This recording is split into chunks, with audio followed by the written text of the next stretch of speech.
Gusto mo bang matanggalan ng lisensya sa ginagawa mong yan? Sir, wag naman po. Kaya dapat, hindi mo pinipili ang pasyente mo. Dahil ba mahirap lang sila?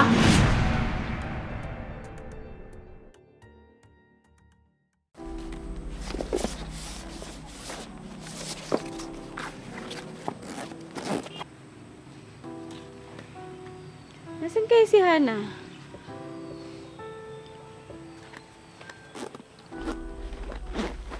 Oh, Hana. Nandito ka lang pala. Bilisan mo dyan. Baka mahuli ka sa klase mo. Opo, Nay. Nay, yung baon ko po. O ito, baon mo. Mag-ingat ka ha. Salamat po, Nay. Umuwi ka na maaga ha. At mag-ingat ka. Opo, Nay. Sabi niyo po eh. Sige po, Nay. Mauna na po ako. Sige.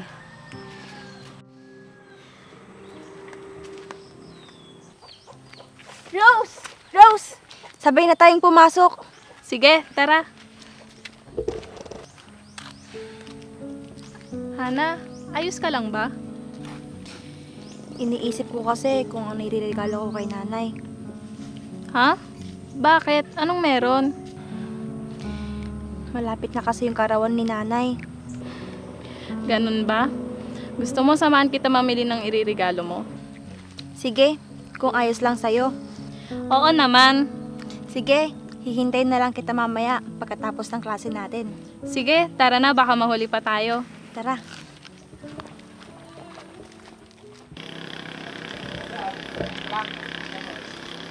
Uy, Hana.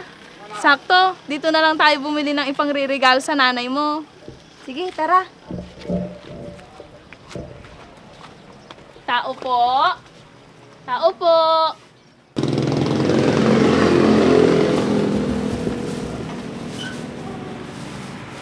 Ang ganda ng damit na nabili natin kay nanay.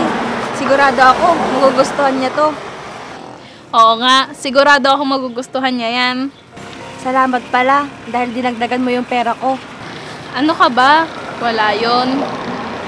Salamat ulit ha. Wala yon. Halika, uwi na tayo. Tara.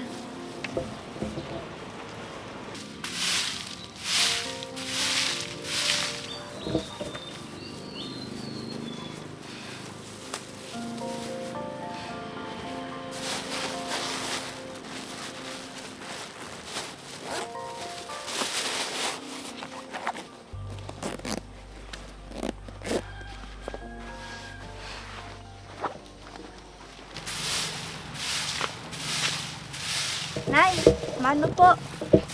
Kawaan ka ng Diyos, anak. Anong oras na? Bakit ngayon ka lang umuwi? May tinignan lang po kami ni Rose, Nay. Ganun ba?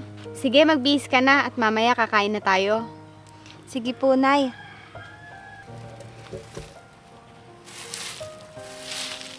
Sana, nagustuhan ni Nanay yung regalo ko sa kanya.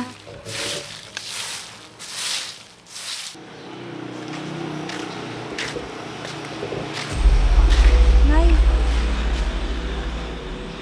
O anak, anong nangyayari sa'yo? Halika, maupo muna tayo dito.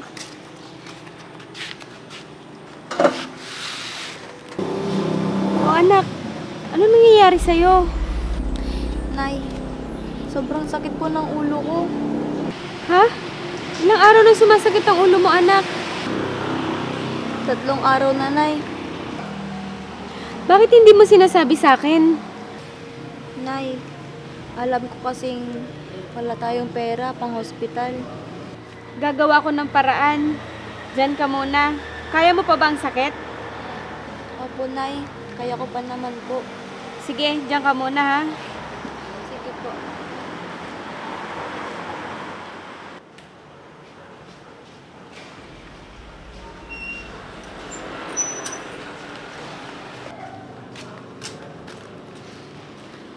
Pare Masong? Pare Masong! Wala naman yatang tao.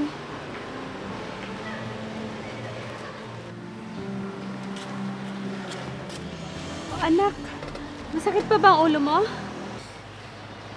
Opo, Nay. Sobrang sakit po ng ulo ko.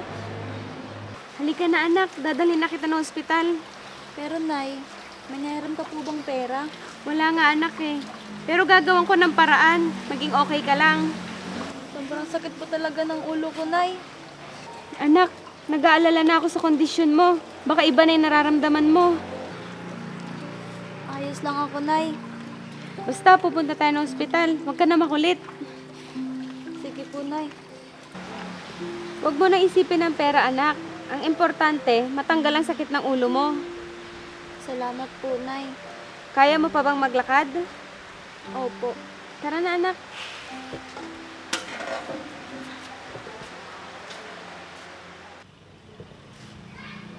Dahan-dahan lang, anak. Nurse! Tulungan niyo kami. Sumasakit yung ulo ng anak ko. Sige po, Nay. Maupo po muna kayo. At may pasyente pa po si Doc sa loob. Anak, konting tiis na lang. Nay, sobrang sakit po ng ulo ko.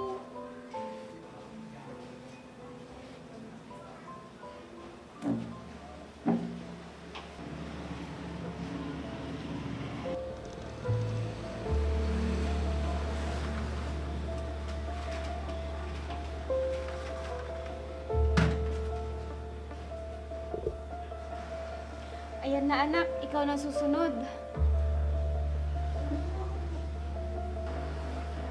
Bakit hindi ka pa tinatawag? Wala naman na yatang tao sa loob. Sobrang sakit pa talaga ng ulo ko, Nay. Nay!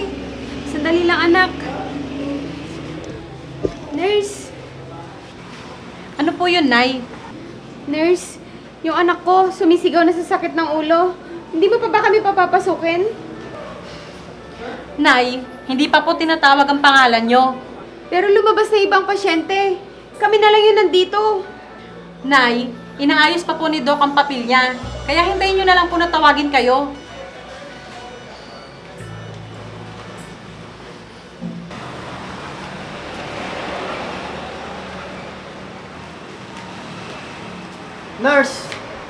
Nurse, yung anak ko sobrang taas yung lagnat. Sige po, sir. Sandali lang po. Anak, hintayin natin siya. Eto po, sir. Pirmahan nyo na lang po ito at pumasok na po kayo sa loob. Hoy, nurse! Kanina pa kami dito ah. Bakit hindi mo kami pinapapasok? Oh, Kumaring Ruby, bakit nandito kayo? Itong inaanak mo pare, sumasakit ang ulo. Kanina pa kami dito, pero ayaw kaming asikasuhin. Totoo ba yan, nurse? Hindi po, sir. May inaasikaso lang po si Doc sa loob, kaya pinaghihintay ko lang po sila. Nagsiselfone ka lang kanina, kahit wala ng pasyente sa loob. Gusto mo mong matanggalan ng lisensya sa ginagawa mong yan? Sir, wag naman po. Kaya dapat, hindi mo pinipili ang pasyente mo. Dahil ba mahirap lang sila? Yan ang mahirap sa inyo. Imbes na tumulong kayo sa nangangailangan, kayo pang namimili ng pasyenteng mayaman. Sir, pasensya na po kayo. Hindi ka dapat sa akin humingi ng tawad. Dapat sa taong hindi mo inaksyonan.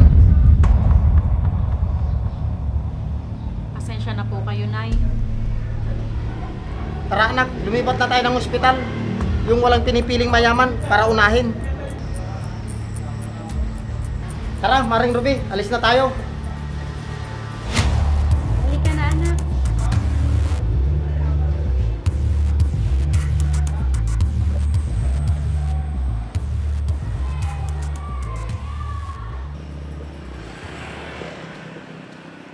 Oh anak, ayos na ba ang pakiramdam mo? Opo, Papa. Medyo ayos na po. Kaya ka linagnat dahil sa UTI mo anak. Kaya huwag ka na masyado sa soft drinks at chichirya. Opo, Papa. Salamat po. Hindi na po mauulit. Pare Masong! Pare Masong! Oh Mare, anong ginagawa mo dito? Kumusta na si Hana? Ayos na siya pare. Nandun siya sa bahay, nagpapahinga. Mabuti naman po kung ganon, tita. Oo, dahil sa tulong nyo, maraming salamat ulit. Wala yon. Basta nakakatulong kami. Utang namin sa inyo ang lahat ng to. Wala yun, Mare. Basta magpagaling si Hana. O ito pala, para may panggastos kayo. Naku, wag na. Nakakahiya sa inyo. Ang dami nyo nang naitulong sa amin. Tita, tanggapin nyo na po para kay Hana. O ito, tanggapin mo na. Maraming salamat sa inyo, pare. Rose. Wala yun, Mare. Basta huwag kayong mahiyang magsabi. Sige, papasok na kami. Pakisabi po kay Hana, magpagaling po siya.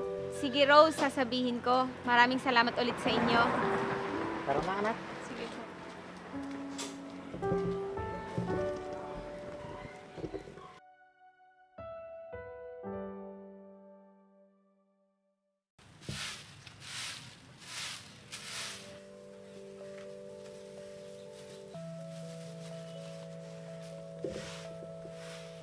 Nay, happy birthday po.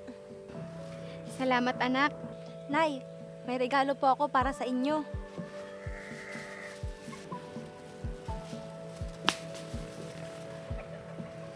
Salamat, anak. Saan mo kinuha yung pinambili mo? Yung ipon ko po. Kaso, kinulang yung pera ko. Kaya dinagdagan ni Rose. Sobrang bait talaga ni Rose. Nagmana siya sa tatay niya. Kaya nga po, Nay. Ano pang hinihintay mo, Nay? Sukatin mo na po. Salamat talaga, anak. Napasaya mo ang araw ko. Opo, Nay. Dahil ginawa niyo po ang lahat para sa akin. Kaya gagawin ko din po ang lahat para sa inyo. Salamat, anak. Mahal na mahal kita.